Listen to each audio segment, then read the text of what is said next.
Hey, Chad.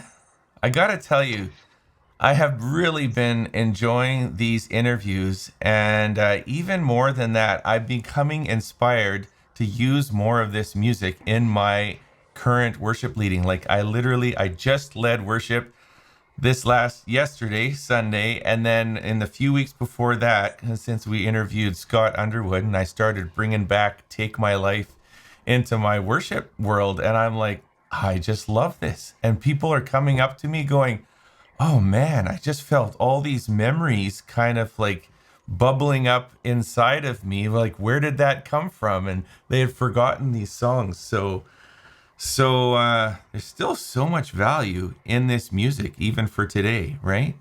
Oh, absolutely. I mean, Mm-hmm. every worship set that my wife and I do, partly it's obligatory now because of all the 90s worship night events that we're doing, Mm-hmm. but even when we're not, I mean, we're typically throwing at least one of the 90s era, songs into our Mm-hmm. worship set. And I just gotta say, Ryan, I'm just impressed that you have time to lead worship these days with all of your cornhole I know. responsibilities. So Clearly, you we'll watch start with that. my social media feed and see my other life. Yes. There is a common ground between cornhole and worship. Most people don't know, but the common ground is I'll just like to do whatever brings people together and puts a smile on their face, and that's the common ground between leading worship and playing the game, and it's like a big family gathering. Whatever I can do for that. But oh, I had such a wonderful time leading worship yesterday, and we ended this service with the Take My Life. It was just a Wow. sweet moment, and again, it's just kind of like a reflection of so many of these songs as we're interviewing, Andy Park and Brian Dirksen and Don Mullen and Paul Baloche, and today Jill Yeah. Chambers and remembering Danny and just so much history. I love stories, and that's kind of all what's happening here as well. So I hope more and more people can catch on to this and watch you and I banter together and share stories with these artists and songwriters. It's been a great time. So today is Jill Chambers. Now, apparently, you have quite a history, a relationship with Danny and Jill. Now, Danny has passed away since 2020, but Jill is still with us. You want to just give us a quick little window into that? Yeah, absolutely. Well, as our, listeners, may recall from, previous episodes where I stated, I first got involved, with worship ministry back in the year 1996. I was 15 years old at the time, and at the beginning of that year, uh, just kind of got thrown into it with our youth group. And the first song that I ever played in a worship service, it was a Danny Chambers song. Didn't know who that was at Really? the time. Didn't know the song. No way. But that name just immediately, was in the forefront of my mind because that was all that I was exposed to at that, point in time. And then in the summer of 1996, our youth group, we took a trip over to Oklahoma City for a big, youth camp, that was happening, there every year. And Danny was one of the main Mm-hmm. worship ministers for that youth camp, and got a chance to meet him. I had him pray for me, and it was just a really impactful time for me personally. But then our senior pastor of our church actually came on that trip, and this was at the Youth America was the name of the youth camp. It was very widely known in the 90s. A lot of youth groups from all over the country came, but our senior pastor came with us, and he got a chance to meet Danny and Jill, and he just asked, hey, what would it take to get y'all to come to our church in Southern Indiana, to minister? And Mm-hmm. unbeknownst to us at the time, Danny and Jill were had just started planning to move from Oklahoma City to Nashville, Tennessee. So, which is only about a 2.5 hour drive from where we were at in Southern Indiana. So, long story short, over the next few years, Danny and Jill made several trips up to our church and ministered, and I got to kind of know them more and really get an up close, Mm-hmm. view of just how their ministry operated. learned so much. It was a huge influence on our whole church, but also our worship ministry and our youth group as well. And kind of fast forward Yeah. into 2013, got reconnected with Danny and Jill, and at that time they were pastoring Oasis Church, and actually met my wife who's on the worship team, and I joined the worship team, Yeah. and had a great run of several years of ministry there up until the point that Danny retired and then ultimately passed away. So Oh, just a wow. lot of Well, wonderful memories, and so just much. to see the sovereignty, Yeah. of God's hand in that whole story. That now, I mean, it's unbelievable to me, Ryan. I mean, we're talking that was this summer. That would have been 28 years ago, which Yeah. just blows my mind. Yeah. And I had no idea. Obviously, had no idea that we'd be sitting here today, Yeah. recollecting and all the full circle moments that Hmm. have come with it. So, Well, I was hunting around YouTube a little bit and I stumbled upon this video that actually has you and your wife with Jill, and Jill is just actually setting up you and your wife leading the song "Let the Reign of Your Presence," which is a song of huge significance from the Chambers family. So I thought, if you don't mind, I'm just going to switch over to my computer here. Could we just watch this? It's very impacting, and then yeah. Jill is in the background. She's actually here with us, watching right now. And as soon as we flow out of this, I'm going to bring Jill in, and we'll just kind of like carry the story forward. So we're really looking forward to that. So here's Jill Chambers with Chad and his wife, and here we go. I'll just play it right now. Let's see if I can get this going. Tennessee, and we had just done a revival there. Danny was exhausted. We'd been traveling. And we came home, and it was about 10 o'clock at night after the revival. I had a little girl. She was just a few months old, and I was putting her to bed.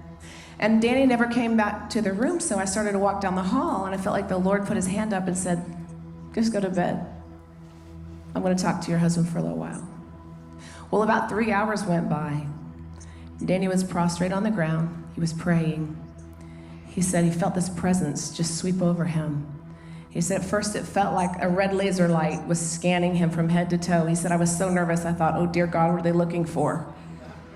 But he said all of a sudden he felt this like zip file deposit into his heart, and he just began to weep. He just began to say, thank you, Lord. He didn't even know what it was.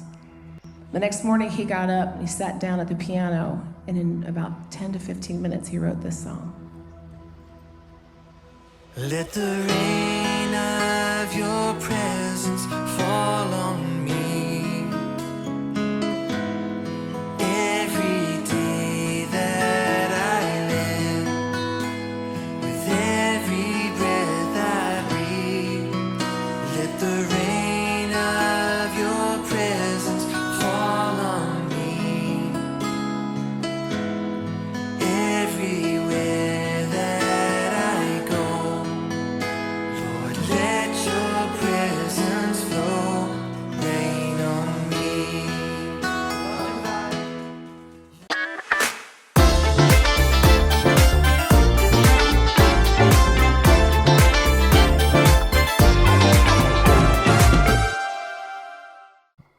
Oh, I just think, boy, watching that video must bring back so many memories. Hey, Jill, welcome here. Welcome to our podcast. And I'm so looking forward Hi. to hearing some of these stories from you. But tell me, like, what are some of the thoughts or feelings that you would have, even just watching that memory there and then seeing your husband, and just so much, I am sure, that comes to heart.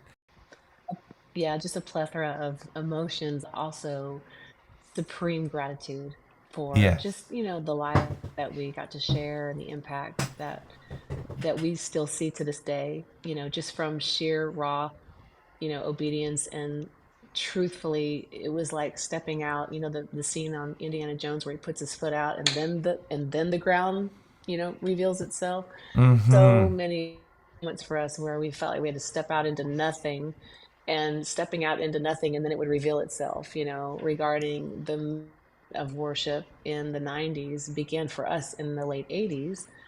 um, Yeah. we discovered there was not a lot of music for nation, and so Danny just felt like he was gonna, well, I'll just create some. Yeah.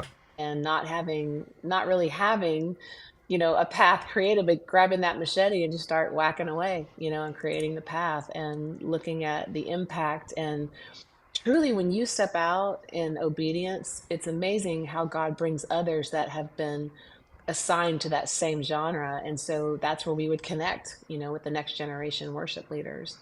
And I Hmm. remember Israel Houghton, being at our home in Oklahoma City, and very intricate and very vital in us moving to Nashville and starting Really? our church. But it's interesting how you just are looking at those clips and just remembering, the one where he's on his knees. That was a huge, huge conference, thousands and thousands of students in our, and he was on his knees and he was worshiping. And I remember um, looking at him worshiping on his, I remember that's what actually captured Israel Houghton. He was watching a clip of Benny on his knees, thinking, "How is that guy singing powerfully on his knees?" And then we got connected. Just how you see those clips at the moment, but it unleashes an Yeah. entire lifetime of divine connections and God specifically putting you in certain places and connecting you with certain people. And I mean, telling the story about coming to Youth America, and I remember meeting your pastor, and then coming to the church in Indiana Hmm. sometimes, and then just seeing Danny at the piano. That was a beautiful recording with Al Denson, and just a plethora of moments and a plethora of memories. I was thinking about this earlier today as I was praying about this, and it's like I think sometimes we look back to see how far we've come to inspire us that we that on how far we can go. And Right. I think that's what's so important about this whole ship in the 90s is it's not back with a longing for what we're missing. It's a look back with an honoring for what has propelled us into what we're now, which inspires us to keep going. Yeah. Yeah. So yeah, those images have just hard. I'm choking back the tears, I know. but I I'm just know. grateful. I'm Yeah. just so grateful. Yeah. Do you think? Would you mind telling us a little of the story of Danny's last days? I like. I would just like to know what was happening in 2020. Is that okay for me to ask? I mean, I just would like to know how his life like unfolded, and then and where he was at, or give us as much as you can of Well, that. do we have time? Do we have time? Well, we had just transitioned. Yeah, we had transitioned out of leading our after 21 years, and we were preparing to step out, go back out because we were out on the road in worship evangelism is what we called it. Yeah. We would go into church chads and we would come in and teach, but we would do worship and we would train the worship leaders and we would do a combination of a youth rally or a conference moment, and then we would stay over for the main service. And the worship just opened this portal because it just unified, generations and honestly, the diversity of our ministry. So we were prepared to go back out and do a similar type of ministry for this culture and this generation, but as more of a mother father figure to some of the churches that we had covered and inspired and coached. And then 2020 hit, and nobody Hmm. anywhere. And so that dynamic, a lot of times people either are paralyzed, by change, or they just become extremely purpose driven and they get creative. And so we started going on Facebook Lives on Sundays, and we have a studio in our house, and Danny would just set up his keyboard, and we didn't even know he would have a little list of songs that we would just say, "Hey, we're going to sing these songs." And just he and Hmm. I. Sometimes we'd bring other people into the recording if they were brave enough to enter with us, and he would just say we're going live at 1 o'clock on Facebook. And interestingly enough, Ryan, we would have thousands of people join live, and then the playback would double, and we just kind of looked at each other like, this is kind of a thing, like Yeah. walking. And it was so raw and so Yeah. organic and so non-produced, which is, Yes. you know, Chad will attest to Oasis. We really were a very well-produced Yeah. service with online. We Yeah. had Yeah. an online mix, for people listening, and we had a Yeah. separate live mix for audio, which part for our worship services. And this is really just here we are, ladies and gentlemen. Yeah. And so leading up to his last days, we were really stepping back into that worship. And in those moments, God was also unleashing new songs. And we would have writing sessions, and I would hear him from the floor of our house. I could hear him in the studio, and I would just hear him work. And a lot of times we get so caught up in the business of church, which it is a business. People and Yeah. we're trying to help people become the best version of. But in the midst of all the details, fail to sit at the feet of Jesus like Mary, the kitchen, like Martha. And I loved about this hearing my 2020 was he was in a place of worship. He was really there was no pressure in church. There was no pressure. It was a different kind of pressure because we had to make a living, somehow. And but here, part of worship, it's like he returned back to the place where he started. Mm-hmm. And I loved hearing his heart and hearing his passion and his voice. And he wasn't singing to lead a bunch of people into the throne room. He was singing to get himself there. And some of the songs, that we wrote at the end of his life were prodigal songs about coming back to God because he felt like he'd gotten lost. Sometimes you get in your own vision, and you Mm-hmm. can't even see. And it's your vision. But sometimes when the vision grows beyond your capacity, you stop you stop doing what you're doing because of passion, you're doing it because of maintenance. And I think what 20 did for my husband and I was it brought us back to that place, back to the heart of worship, as we all know that famous song. um, and then he did have some physical ailments. And we had some intricate situations, Mm-hmm. and so when he passed, devastating and blindsiding. But at the end of the day, I know where he is, and I know who he's with, and I know exactly what he's doing. He's Yeah. leading worship. Yeah.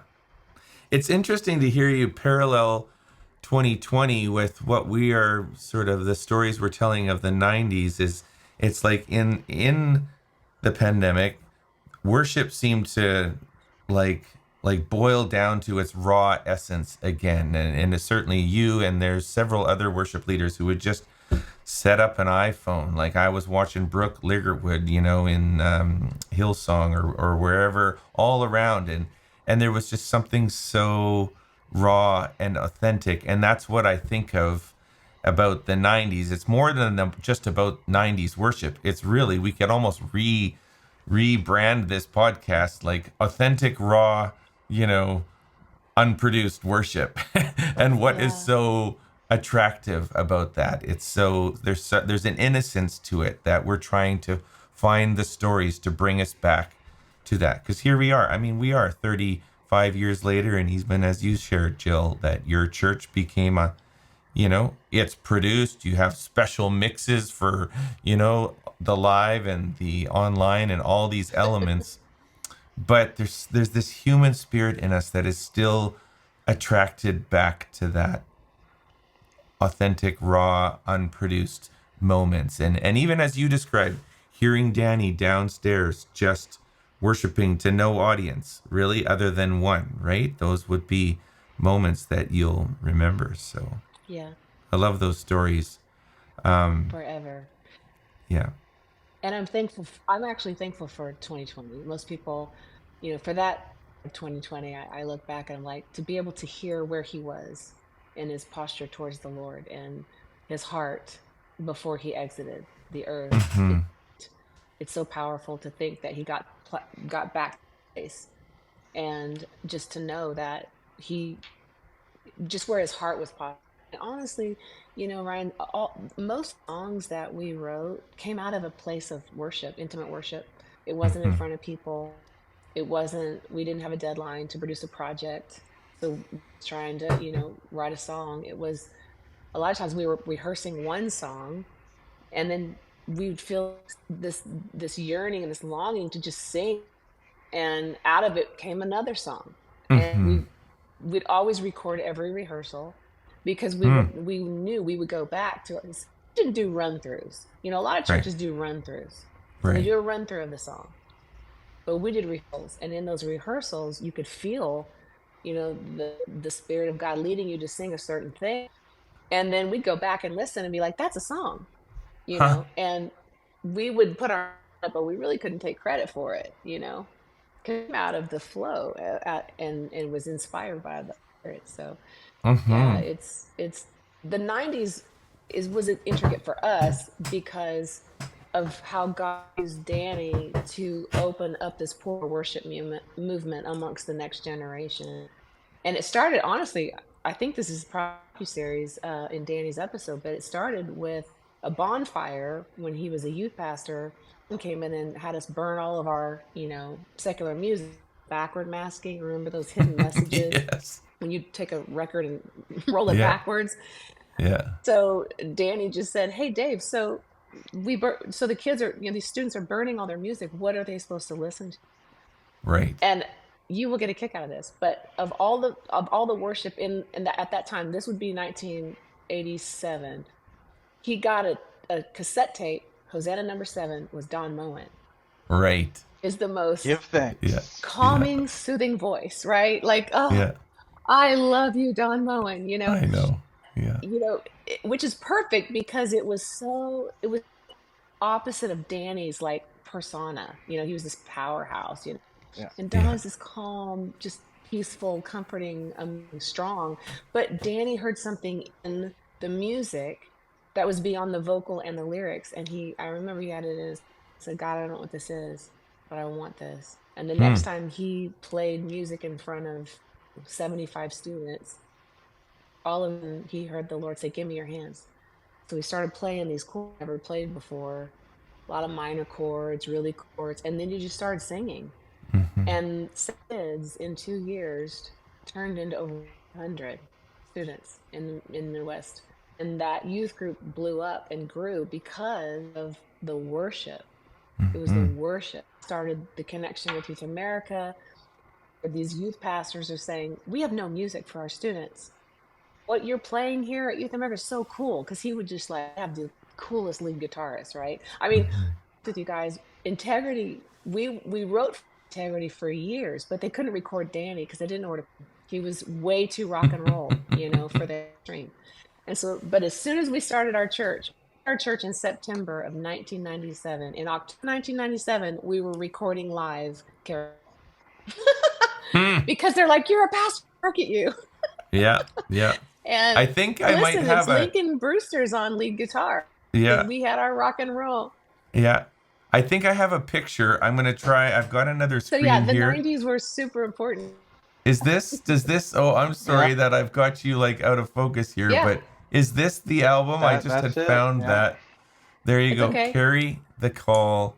It's amazing how instrumental Integrity was in those days, because they were really just kind of like finding these hidden jewels, that now you're just giving us the backstory of Danny hardly even knew how to play, and then learned music, and and then where to fit this guy, where to fit his style. He's not just another Don Moen. So tell us, what do you know about this Right. collection In in fact, particular? I'm one of the interested. Go ahead, Jill. about the Carry the Call, Yes.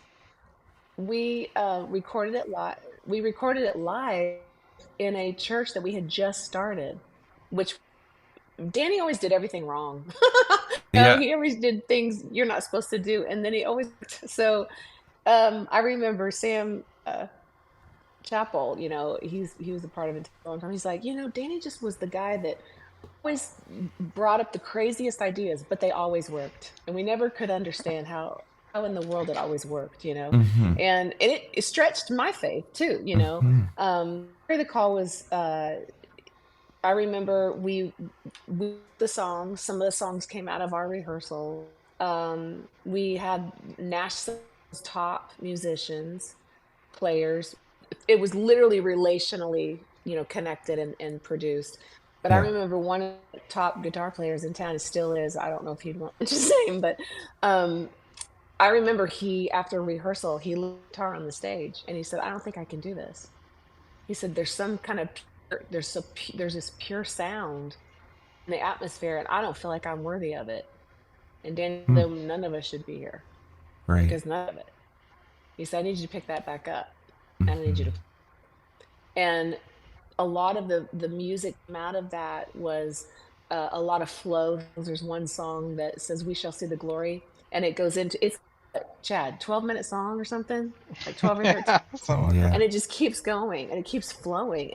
Remember, I remember in the meeting with our A&R guys, they're like, "We have to trim this. We're not trimming it." He's like, Yeah. this is who I am. You guys want to Right. capture who I am, and this is who I am. So I Hmm. think we have the record for the longest song on Integrity Oceanic projects because a lot of songs are long. They're 10 minutes. They're 13. Well, I think like Maverick So City it kind was of a picked up that collection. trend after a while. Honestly, I listen Yeah. to it now. Yeah. Yeah. Well, this was released in 98, I know. and I think it was released in 98. He recorded, maybe, yeah. pretty sure it was. It was 98. Yeah. Nobody was doing it then No. that long. And yeah, and there's a song where Danny is singing, I believe it's "I Will Bow Down and Worship" off the Carry the Call album. And about a month after away, I finally got brought myself to some of the music. And there's a part in the song where he starts just flowing in this, "You're never alone. You're not alone. You're never alone." And I'm sitting there thinking to myself, in 1997, we're singing this song, "I Will Bow Down and Worship." And the Holy Spirit tells my husband, just sing alone. Because in 2020, October, your wife's going to be sitting alone. Hmm. And I need you to tell her she's not alone. Hmm. And that hit me so strong. Hmm. Because God's at the beginning and at the end of everything all the time. Hmm. And I was listening to that and I thought, I'm so glad that Integrity left that portion in the Hmm. album because that made a difference in my life Yeah. at that moment. Wow. I'm feeling a very significant practical outflow of what you're sharing, and I just want to emphasize this as we are speaking to modern worship leaders of 2024, 25, 26, and your concept of leading a rehearsal versus a run through. It's just really speaking to me because in our day, I feel like there's so much music and we're just trying to get our band to kind of sound like that recording. And we sometimes, at least I do this, I want to get my band to just run through the song and get it to sound right. But you're describing an experience of a rehearsal that's not just about like it's actually a pre-worship experience where new things can come out. I mean, that's where these songs seem to have come out. And Chad, as I'm thinking about other interviews that we've done, how many guys, Andy Park and Don Moen and Paul Baloche, they're all talking about these songs that were written out of a private, worship space or a time with their worship band where they weren't just running through a song and getting the measure right and then let's rehearse measure 23 to 27 again, kind of thing. It's a different mindset that's just kind of shaking me a little bit here of maybe that's some of what we're trying to get back to, right? To reinvent how we think about preparing for worship, preparing our bands for worship. Fascinating. Yeah, absolutely. No, I mean that's exactly the case, and I can attest. I mean, I've had experiences where, you'll be doing, run through rehearsal. One time that comes to mind, I was with my buddy Josh playing. He was playing keys with me. Actually, Karen wasn't with us, but went over to his hotel room and was like, "Hey man, let's run through these Christmas songs real quick. I got some stuff I need to get done." And it's just like Hmm. a couple songs into it, it's just like the presence of God just came in that room, and it just was really convicting to me because I was like, man, it's just again, it's so easy to lose that mindset of Hmm. every time we pick up our instrument and open our mouths in worship. I mean, that is a worship. There is no such thing as rehearsal. Hmm. you know, Yeah, it is. It's there's always the not. thing. It's Yeah. you're always in it, and I think everyone who led in the 90s, I really feel like that was the mindset of modern worship at that time. was it was always on, and I Mm-hmm. think just again through the years, we've lost that to some degree. Mm-hmm. Yeah, it's good for you I sharing these think one of the stories. Yes. things that Yeah. Go ahead. one of the things that we discovered was we didn't want to just have an experience. We wanted to have an encounter. And I think Mm-hmm. when you create an atmosphere for an encounter, it's different than creating an atmosphere for an experience. And even, modern day, when we, went through some of that with our publicity and all that stuff, or PR, modern day branding was, it's not a church service, it's a worship experience. And Right. I remember sitting at the table, the branding manager thinking, I don't know if this is going to work, because we spent our whole life creating, we wanted an encounter, not just an experience. And I think that's kind of filtered over into the things is we want it to be a great experience. And I think there was a time actually, and in the early 2000s, where people were trying to copy the world, Yeah. and even us that would come to Nashville and be like, well, I want to sing for the Lord. Well, who do you sound like in the secular? Yeah. Are you like a Christian Whitney Houston? Are you like a Yeah. Christian Or Celine Britney Dion? And Spears. and it just completely Yeah. distorted the Yeah. person who they were. Yeah, and Mm-hmm. I think that when we as if we're going to reflect back to the 90s, we want to do is what created that movement. It was not creating an experience in a 30 run through and hit the notes right and impress everyone with our voices, because the power of music is like when Samuel anointed Saul and he said, there's a band of prophets down from the mountain, join yourself to them and you'll be turned into another man. And it Mm-hmm. was the band of prophets, actually, if you translate it, it says poet minstrels. So, and it says, the prophet said, join yourself to them, Saul, and you'll be turned into another man. So when Saul joined his heart and joined in with the worship, it said his heart was turned into another person. He was changed and transformed in the presence of that worship. And it even so that people said, who is this guy? He's different. And that's when you create an encounter with worship, you have an encounter with God, you join yourself to that spirit. God comes in and he starts to transform you, through Mm-hmm. the way you think about yourself, the way you think about others, about God. And Mm-hmm. then you see these transformative moves happening out of worship. And it's not just, oh man, I really like that song. I cried on that song. It was such a good, it's more like, no, I feel like I'm different. Mm-hmm. Of people healed in the middle Mm-hmm. of no one touching them, no one praying for them. They just say, I just went to the doctor and I don't have cancer anymore. And we had so many stories like that throughout the years, and we can't Mm-hmm. take credit for any of it because we just worshiped. And in the midst of worship, God's presence came down, and when His presence comes in, everything you need is found. Mm-hmm. And so, whatever you come needing, you find it. So, for Mm-hmm. us, our plan was to create an encounter, to Mm-hmm. set people up to encounter God. Because if you really got to know who He was, harder to do things that He didn't like. Mm-hmm. So our passion was to help people fall with a father and not just Yeah. be afraid of him.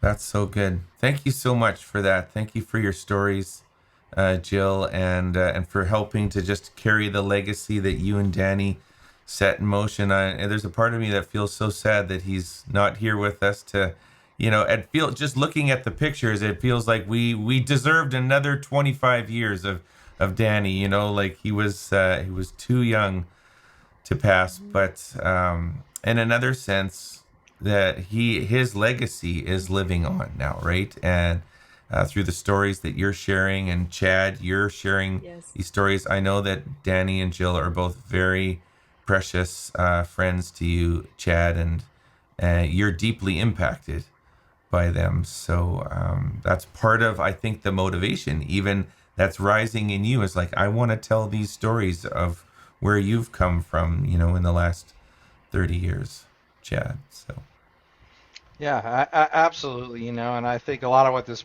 podcast is honoring uh, yeah. the songs, as much as anything. And I know, Jill, I just even recently I got, down the rabbit trail. Sometimes I'll love to look and see like who all over the world has posted a new version of, Let the Rain of Your Presence on YouTube. Yeah. And I did that a couple weeks ago, and I'd seen a few that I had never. And I guarantee you, it was churches from different countries. Probably some of them would have no idea, who y'all are. But that's to me was just so amazing about these songs, as they Hmm. live on, you know, just as the great hymn writers of the 17, 1800s, the songs live on and inspire generations, and uh, yeah, so thankful for that. Hmm. Yes. And just as a little plug for I think that, did you not put that song, Let the Rain of Your Presence, a new version on the recent album? Is it there? Well, we had done on one of our live albums, but we can Okay. mention on the '90s Worship Night Break Through the Stars Yes. album, we actually covered one of Danny and Jill's songs, "House of the Lord." House of the Lord. On Right. there was track number one, and that's kind of a long story of how that came to be. But we just really, some of the folks that I work with on the production of the album, we felt led to do that, and I kind of gave production team some free reign, and they did Hmm. some creative, fun stuff with it, and it turned out like it did on the record.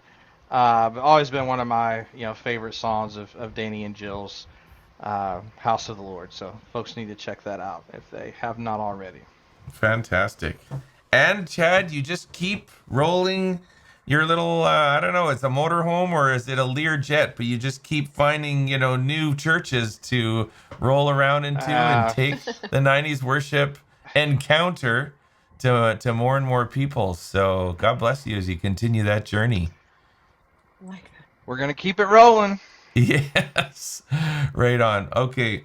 Well, thank you, Jill. It's been a true joy to have you sharing your Thank you. stories and your heart. And I feel like even myself, as a worship leader, I've taken home a few real good morsels of truth, just like reorienting myself and how I think about preparing even my bands for worship. And I hope any of you who are listening in, if you're worship leaders, that you think the two words, one was that encounter. I think that's a great word. It's better than the word experience. I vouch for that. So I like that word encounter.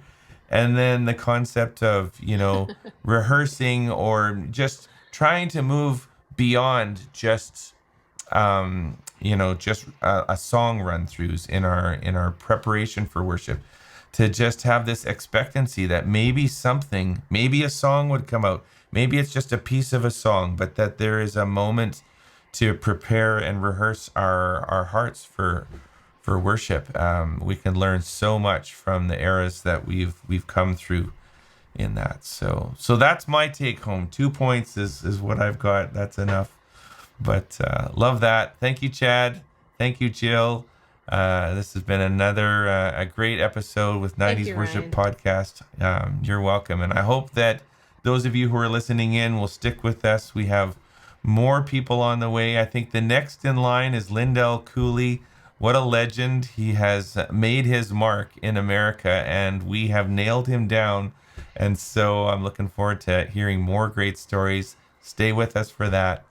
And we will see you next time on the 90s Worship Podcast. Here we go.